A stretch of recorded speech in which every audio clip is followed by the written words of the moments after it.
गुन्हे शाखा युनिट 5ची कौशल्यपूर्ण कामगिरी. 80.82 लाखाच्या अंमली पदार्थ चरस विक्रीसाठी आलेल्या आरोपी सापळा रचून अटक. पालघरवरून मुंबईकडे अंमली पदार्थ चरस विक्रीसाठी माजीवाडा मार्गे मुंबईकडे जाणाऱ्या आरोपींची गोपनीय माहिती मिळाल्यानंतर गुन्हे शाखा युनिट 5च्या पोलीस पथकाने सापळा रचून कापूरवाडी पोलीस ठाण्याच्या हद्दीत आय लव्ह माजीवाडा जंक्शनजवळ आरोपींना अटक केलं. अभय परशुराम पागधरे याला अटक केली. त्याच्याकडून 80,82,000 रुपये किमतीचा 8 किलो 82 ग्राम चरस मोबाईल रोख रक्कम हस्तगत केली. गुन्हे शाखा युनिट 5चे वरिष्ठ पोलीस निरीक्षक विकास घोडके यांना खबऱ्याने दिलेल्या गोपनीय माहितीनुसार एक आरोपी हा चरस अंमली पदार्थ विक्रीसाठी सोबत घेऊन माजीवाडा मार्गे मुंबई येथे जाणार असल्याचे समजल्यानंतर पोलीस पथकाने सापळा रचला.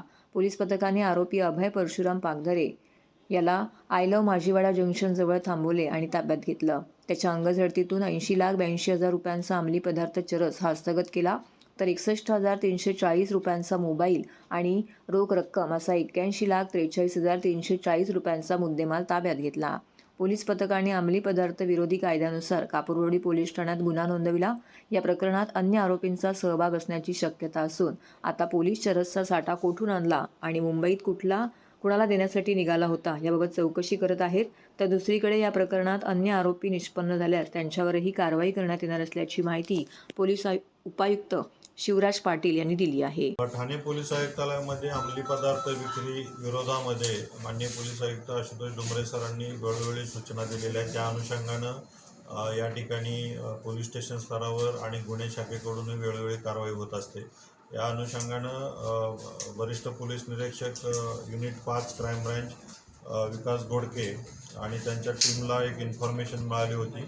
त्या अनुषंगानं ACP डिटेक्शन 1 निलेश सोनवणे यांच्या मार्गदर्शनाखाली त्यांच्या पूर्ण टीममध्ये API पल्लवी डगे पाटील, भूषण शिंदे आणि त्यांची PSI सुनील आहिर आणि पूर्ण टीमने यामध्ये ट्रॅप आयोजित केला होता. यांना इन्फॉर्मेशन होती की चरस एका ठिकाणाहून ट्रान्सपोर्ट होऊन मुंबईच्या दिशेने जात आहे. त्या अनुषंगाने त्यांनी ट्रॅप आयोजित केला. हा सदरचा आरोपी जो आहे हा पालघरकडून येऊन माजीवाडा घोडबंदर रोडने जाऊन मुंबईच्या दिशेने जात असताना माजीवाड्याला ट्रॅप करून आपण त्याला ताब्यामध्ये घेतलं.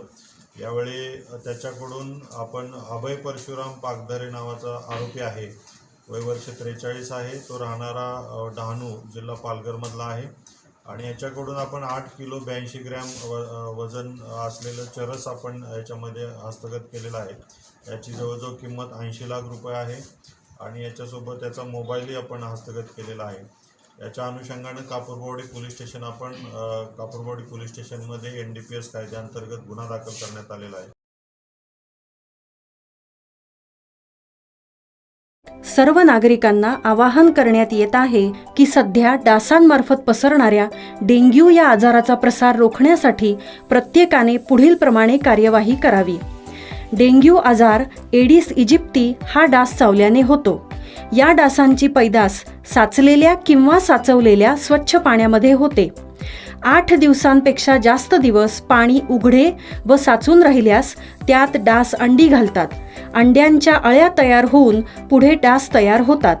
यासाठी आपल्या घरातील पाणीसाठे उदाहरणार्थ बॅरल्स, पिंपे, टाक्या, हौद, रांजणे इत्यादी दर आठवड्याला रिकामे करून घासून पुसून कोरडे करून पुन्हा भरावे. 1 दिवस कोरडा दिवस म्हणून पाळावा. पाणी साठ्यांना घट्ट झाकणे बसवावीत किंवा जुनी साडी, चादर, धोतर यांनी बांधून झाकून ठेवावीत, म्हणजे डास त्यात जाऊन अंडी घालणार नाहीत. घराच्या गच्चीवर, आजूबाजूला, अंगणात कोठेही पाणी साचू देऊ नये. भंगार सामान उघड्यावर टाकू नये. उदाहरणार्थ टायर्स, प्लास्टिक सामान, कुंड्या, टाकाऊ वस्तू इत्यादी. अशा सामानात पावसाचे पाणी साठून त्यात डेंग्यूच्या डासांची पैदास होते. घरातील कूलर्स, फ्रीजच्या पाठीमागील ट्रे हे देखील वेळोवेळी कोरडे करावेत. लक्षात ठेवा, नुसत्या फवारणीने डास घनता कमी होत नाही, तर त्यासाठी डास पैदास ठिकाणे नष्ट करणे ही आपल्या सर्वांची जबाबदारी आहे. कोणताही ताप अंगावर न काढता जवळच्या शासकीय रुग्णालयात मोफत औषधोपचार घ्या. अशा प्रकारे नागरिकांनी सहकार्य केल्यास डेंग्यूचा प्रसार रोखणे सहज शक्य आहे.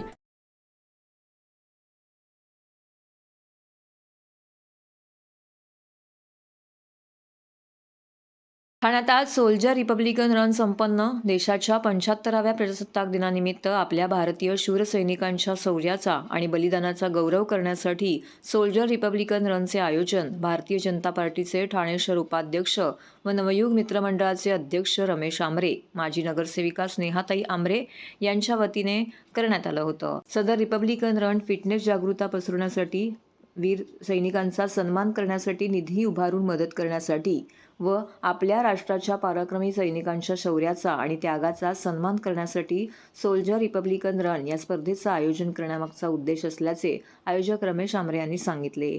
तसेच यावेळी देशाच्या वीरांना आदरांजली वाहण्यासाठी समर्पित देशभक्ती आणि कौतुक याची भावना जागृत करणारे अनेक आकर्षक कार्यक्रम सादर करण्यात आले. या स्पर्धेचे यंदाचे दुसरे वर्ष असून स्पर्धेमध्ये ठाणे जिल्ह्यातील जवळपास 1200 स्पर्धक सहभागी झाले होते. या कार्यक्रमात स्पर्धकांचा उत्साह वाढवण्यासाठी व त्यांना शुभेच्छा देण्यासाठी आमदार निरंजन डावखरे आणि आमदार संजय केळकर, पोलीस आयुक्त आशुतोष डोंबरे, ठाणे महानगरपालिका आयुक्त अभिजित बांगर यांसारखे इतर मान्यवर उपस्थित होते. तसेच सशस्त्र दलांना सन्मान देण्याची परंपरा चालू ठेवून या कार्यक्रमात देखील भारतीय लष्कर, नौदल आणि वायुदलातील 75 सैनिकांना त्यांच्या अतुलनीय धैर्य, समर्पण आणि प्रिय राष्ट्रासाठी केलेल्या त्यागासाठी सन्मानित करण्यात आले.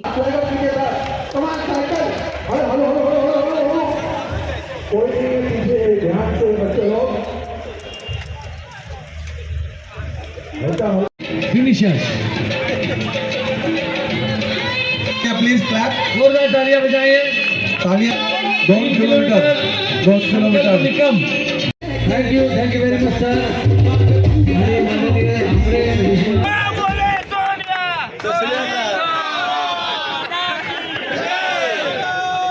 आज प्रजासत्ताक दिनानिमित्त स्नेहाताई आमरे आणि रमेशजी आमरे यांनी एक फार चांगला आणि एक आगळा वेगळा या इकडे कार्यक्रम आयोजित केलेला आहे. आज सोल्जर रन हे आपल्या ज्या देशाचे सैनिक आहेत यांना मानवंदना म्हणून या इकडे मॅरेथॉनचे आयोजन केलेलं आहे. आणि दरवर्षीप्रमाणे आम्ही याही वर्षी सोल्जर मॅरेथॉन रनची सुरुवात केली आहे. आणि तुम्ही बघाल की सकाळी 5:30 वाजल्यापासून इथे विविध कार्यक्रम आम्ही घेतलेले आहेत. आणि पहिली 5 किलोमीटर, नंतर 3 किलोमीटर आणि 2 किलोमीटर असे याच्यामध्ये 1000 ते 1200 लोकांनी याच्यात सहभाग घेतला.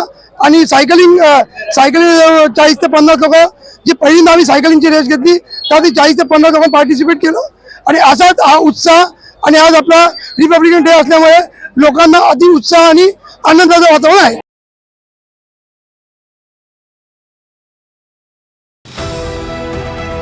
TJSB सौर शक्ती कर्ज, गो ग्रीन, करा वीज बिलावर बचत. आकर्षक व्याजदर, 84 महिने परतफेड कालावधी, 80% लोन, व्यावसायिक आणि उद्योजकांकरता सुद्धा. अधिक माहितीसाठी तुमच्या जवळच्या शाखेला भेट द्या किंवा संपर्क साधा. 1800-223-466 आणि 1800-266-3466.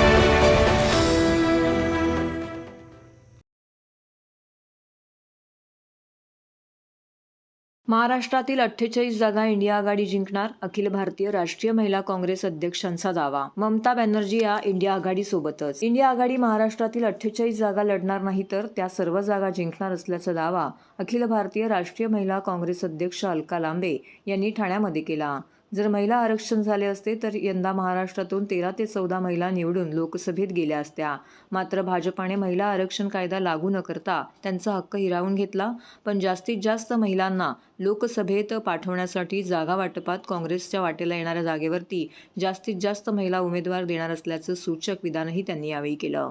याशिवाय ममता बॅनर्जी या इंडिया आघाडीसोबत आहेत आणि त्या इंडिया आघाडीसोबत राहणार असल्याचंही त्यांनी यावेळी सांगितलं. ठाण्यातील तीनहात नाका येथील टिपटॉप प्लाझा हॉटेलमध्ये महिला विस्तारित कार्यकारिणीची महत्त्वाची बैठक संपन्न झाली. या बैठकीमध्ये महिलांना मार्गदर्शन करण्यासाठी त्या आल्या असताना या बैठकीला संबोधित करण्यापूर्वी लांबा यांनी एक पत्रकार परिषद घेतली.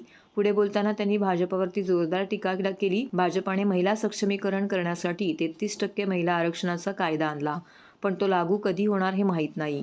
जर हा कायदा लागू झाला असता तर महाराष्ट्रातील जास्त महिला लोकसभेवरती निवडून गेल्या असत्या. तेथे जाऊन त्यांनी होणाऱ्या अत्याचार आणि हक्कासाठी लढून आवाज उठवला असता, असंही त्या म्हणाल्या. मात्र त्या महिलांना भाजपाने वंचित ठेवून न्याय हक्कापासून अर्धवट ठेवण्याचं काम केल्याचं यावेळी लांबा यांनी म्हटले. पड़ेगी तो उन्हें बहुत हिम्मत मिलेगी आपको यहाँ पर देखकर कि मेरे आने का इंतजार, मुंबई महाराष्ट्र पहुंचने का इंतजार एक एक को है। राहुल गांधी जी पहले भारत जोड़ो यात्रा की, 4000 किलोमीटर चले, कन्याकुमारी से कश्मीर तक चले और बोला नहीं कर पाएंगे, लेकिन 26 जनवरी का दिन था और कश्मीर का लाल चौक था और तिरंगा राहुल गांधी जी लहरा रहे थे। कर दिखाया, कर दिखाया। ये हिम्मत लोगों के बीच में रहना चाहती हूँ। मुझे लगा मैं अलग हूँ। देखिए, मैं सिर्फ एक बात करने आई हूँ। हमारा नेता 4000 किलोमीटर चला, मकसद क्या था? भारत को जोड़ना उसकी कोशिश थी, उसकी सोच थी। कश्मीर से कन्याकुमारी चले और भारत को जोड़ने का काम कामयाबी से हुआ। आज यात्रा का नाम है भारत जोड़ो न्याय यात्रा। मैं कांग्रेस वर्किंग कमेटी की सदस्य हूँ। अध्यक्ष खड़गे जी के सामने प्रस्ताव आया कि देश का कांग्रेस का कार्यकर्ता, हमारी बहनें, हमारे किसान, हमारे युवा सब चाहते हैं कि राहुल गांधी जी ने कन्याकुमारी से कश्मीर, दक्षिण से उत्तर यात्रा किया, पूर्व से पश्चिम भी करे। ये प्रस्ताव आया था, सब राहुल गांधी जी की तरफ देख रहे थे कि क्या होगा। राहुल गांधी जी ने एक ही शब्द कहा, मेरी जान न्यौछावर है इस देश के ऊपर, मेरे परिवार ने शहादतें कुर्बानियां दी हैं और आज मुझे इतना जो प्यार भारत जोड़ो यात्रा में मिला है वो मेरे ऊपर कर्ज है। इस कर्ज को उन्होंने कहा मैं चुका नहीं पाऊंगा, अगर पूर्व से पश्चिम की यात्रा करनी होगी तो मैं करूंगा। और वो निकल पड़े।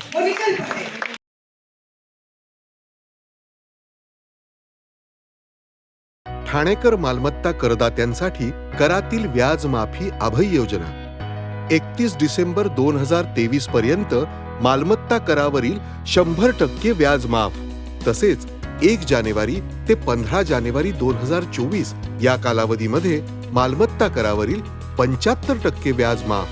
त्याचप्रमाणे 16 जानेवारी ते 31 जानेवारी 2024 या कालावधीमध्ये मालमत्ता करावरील 50% व्याज माफ। तरी सदर व्याज माफीच्या अभय योजनेचा ठाणेकर करदात्यांनी लाभ घ्यावा। महानगरपालिकेच्या कोणत्याही संकलन केंद्रावर कर भरण्याची सोय आहे। एटीएम, डेबिट, क्रेडिट कार्डद्वारे कर भरण्याची सुविधा उपलब्ध करून देण्यात आली आहे।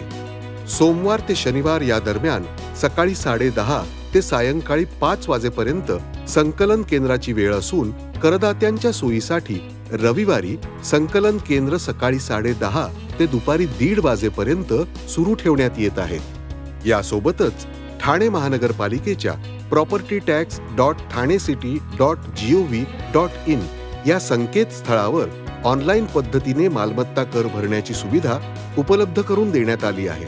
तसेच गुगल पे, फोन पे, पेटीएम आणि भीम ॲपद्वारे आपला कर सुलभतेने जमा करू शकता। ठाणे महापालिका क्षेत्रातील सर्व करदात्यांना विनंती आहे की आपण या व्याज माफी अभय योजनेचा जरूर लाभ घ्या आणि आपला मालमत्ता कर लवकरात लवकर महापालिकेमध्ये जमा करून महापालिकेस सहकार्य करा।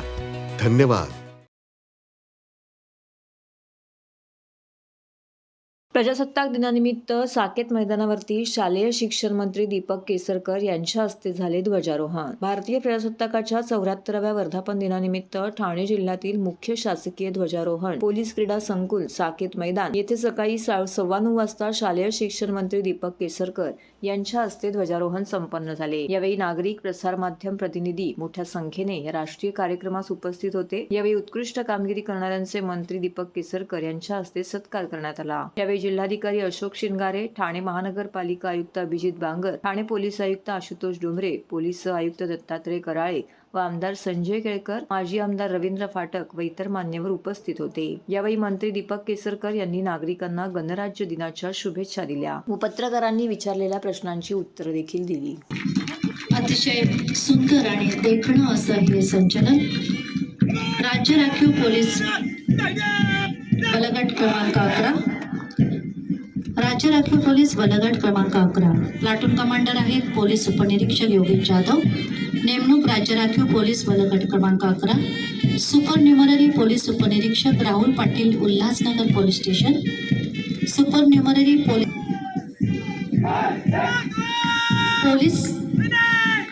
मुख्यालय ठाणे शहर पुरुष काळे कळवा पोलीस स्टेशन, पोलीस उपनिरीक्षक नागेश पिसाळ कासार वडवली पोलीस स्टेशन कामे करतात. अतिशय उत्कृष्ट अशी सेवा ते बजावतात.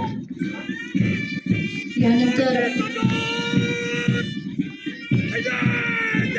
मुख्यालय ठाणे ग्रामीण, सुपर न्युमनरी पोलीस उपनिरीक्षक विशाल पवार ठाणे ग्रामीण, पोलीस उपनिरीक्षक लहू राठोड राबोडी पोलीस स्टेशन, कैदी पार्टी गार्डची पूर्तता करणं आणि कायदा व सुव्यवस्थेचे निवेश, सुंदर असं संचलन, अतिशय देखणा असा हा सोहळा प्लाटून कमांडर पोलीस उपनिरीक्षक रुपेश नरे, नेमणूक वागळे स्टेट हे करत असतात.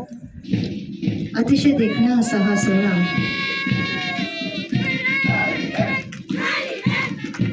पोलीस मुख्यालय ठाणे शहर महिला, प्लाटून कमांडर आहेत महिला पोलीस उपनिरीक्षक प्रतिभा माळे, नेमणूक Mahatma Phule Chowk police station, supernumerary police उपनिरीक्षक Sonali Ahire Rabodi police station, police उपनिरीक्षक पल्लवी कोकाटे वर्तक नगर व सुव्यवस्थेच्या अनुषंगाने बंदोबस्त करणं. असे पोलीस मुख्यालय ठाणे शहर महिलाचं सुंदर असं प्लाटून.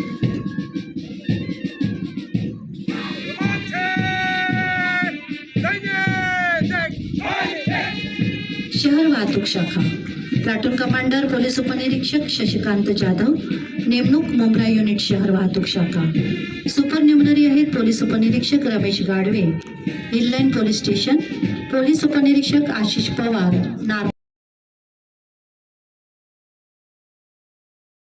ठाणे महानगरपालिकेच्या वतीने भारतीय प्रजासत्ताक दिन मोठ्या उत्साहात साजरा. सफाई कर्मचारी गुणवंत कामगार पुरस्काराने सन्मानित. भारतीय प्रजासत्ताक दिनाचा 74वा वर्धापन दिन ठाणे महानगरपालिकेच्या वतीने मोठ्या उत्साहात साजरा करण्यात आला. महापालिका मुख्यालयाच्या प्रांगणात आयुक्त तथा प्रशासक अभिजित बांगर यांनी राष्ट्रध्वज वंदन केले. यावेळी ठाणे महानगरपालिकेचे सुरक्षा दल, अग्निशामक दलाचे जवान, आपत्ती व्यवस्थापन दलाचे जवान यांनी राष्ट्रध्वजाला मानवंदना दिली. ध्वजवंदन सोहळ्यानंतर ठाणे शहराच्या स्वच्छतेसाठी योगदान देणाऱ्या महापालिकेच्या सफाई कर्मचाऱ्यांचा गुणवंत कामगार पुरस्कार देऊन आयुक्त अभिजित बांगर यांनी सन्मान केला. सुनीता खरे, भाग्यश्री कोचकर, अनिता काशीद, प्रतिभा जाधव, नंदा कारंडे, पोपट वागचौरे, मच्छिंद्र खेडेकर, राजेंद्र मालुसरे, हरिश्चंद्र खुराटकर, सुजित कुमार वाल्मिकी या सफाई कर्मचाऱ्यांचा गौरव करण्यात आला. तसेच सुयोग्य पद्धतीने कचरा वर्गीकरण करणाऱ्या ठाण्यातील Virat society, regency height society, ऑकलेड सोसायटी आणि कोरस टॉवर कॉम्प्लेक्स या 4 गृहनिर्माण संस्थांचाही या प्रसंगी आयुक्त अभिजित बांगर यांच्या हस्ते गौरव करण्यात आला. ध्वजवंदन सोहळ्यास परिवहन समितीचे सभापती विलास जोशी, माजी नगरसेवक नारायण पवार, संदीप लेले, विकास रेपाळे, अतिरिक्त आयुक्त संदीप माळवी, अतिरिक्त आयुक्त प्रशांत रोडे, सर्व वरिष्ठ अधिकारी, कर्मचारी इत्यादी उपस्थित होते. प्रांगणातील सोहळ्यानंतर महापालिका भवन येथील कैलासवासी नरेंद्र बल्लाळ सभागृहात महनीय व्यक्तींच्या प्रतिभांना पुष्पहार अर्पण करण्यात आला. त्याचबरोबर महापालिका क्षेत्रातील महनीय व्यक्तींच्या पुतळ्यांना पुष्पहार अर्पण करून अभिवादन करण्यात आले. यावेळी ठाणे महानगरपालिकेचे आयुक्त अभिजित बांगर यांनी ठाणेकर नागरिकांना गणराज्य दिनाच्या शुभेच्छा दिल्या. आणि कोरम कॉम्प्लेक्स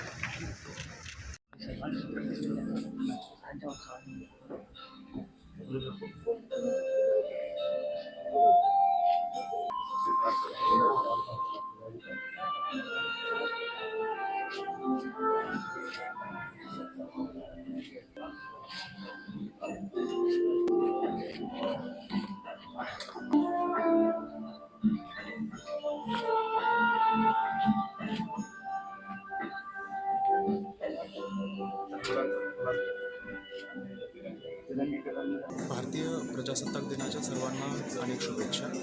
आज प्रजासत्ताक दिनाचा सोहळा साजरा करताना आपण शहरामध्ये शहर स्वच्छ ठेवण्यासाठी अगदी जीवापासून जे प्रयत्न करतात अशा सफाई कर्मचाऱ्यांचा या ठिकाणी सन्मान केला. त्याचबरोबर अशा सोसायट्या ज्या सेग्रिगेशन करतात आणि त्यांच्या सोसायटीमध्ये निर्माण होणारा ओला कचरा त्या सोसायटीमध्येच त्याचं कंपोस्ट करतात, अशा सोसायट्यांच्या पदाधिकाऱ्यांचाही या ठिकाणी सन्मान केला. आजच्या दिवशी आपण जेव्हा प्रजासत्ताक दिन साजरा करतो त्यावेळी जे सफाई कर्मचारी अहोरात्र शहर स्वच्छ ठेवण्यासाठी प्रयत्न करतात त्यांच्यासाठी 1 मिनिट आपण वेळ काढून त्यांच्या जे काही प्रयत्न आहे त्याचा आदर राखण्यासाठी त्याची आठवण काढली पाहिजे. सर्व नागरिकांना पुन्हा एकदा प्रजासत्ताक दिनाच्या अनेक शुभेच्छा.